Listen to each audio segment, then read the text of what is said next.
বন্ধুরা, মুখ্যমন্ত্রী শুভেন্দু পশ্চিমবাংলার ক্ষমতা হাতে নেওয়ার পর মাত্র কয়েকদিন হয়েছে।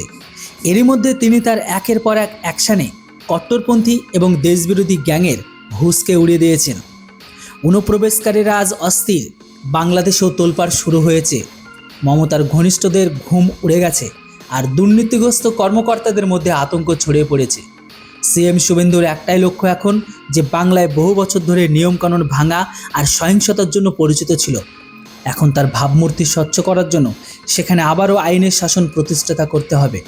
এর জন্য তিনি সেই প্রতিটি সিদ্ধান্ত নিচ্ছেন যার মাধ্যমে আইন ভঙ্গকারীদের ওপর রাশ টানা যায়। যেখানে যোগী মডেল অনুসরণ করে অবৈধ নির্মাণের ওপর বুলডোজার চালানো শুরু হয়েছে, সেখানে আইনকে ধর্মের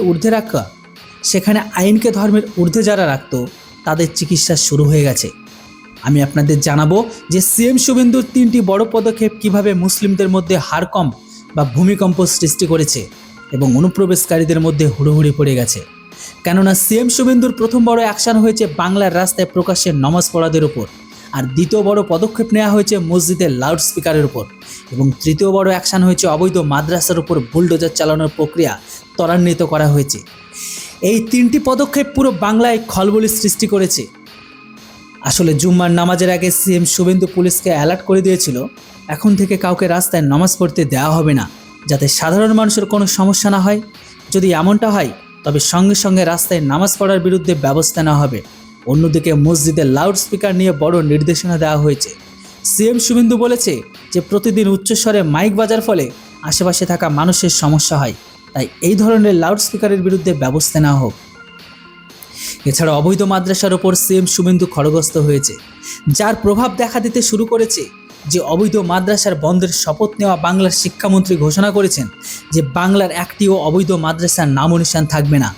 আসলে পরিসংখ্যান অনুযায়ী বাংলায় 614টি মাদ্রাসা আছে, সেগুলো সরকারি স্বীকৃত, কিন্তু অস্বীকৃত মাদ্রাসার কোনো রেকর্ড নেই। ধারণা করা হচ্ছে এই ধরনের মাদ্রাসার সংখ্যা হাজারও ছাড়িয়ে যেতে পারে।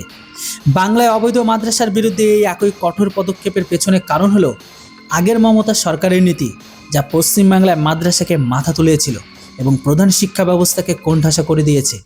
মমতা সরকার মুসলিম আর মাদ্রাসার ওপর কতটা মেহেরবান ছিল তা আপনাদের পরিসংখ্যান দিয়ে বোঝাচ্ছি। আসলে মমতা সরকার 2026 সালে budget minority affairs and Madrasa education বিভাগের জন্য 5,713.6 কোটি টাকা বরাদ্দ করা হয়েছিল, যা 2011 সালের তুলনায় 111% বেশি ছিল।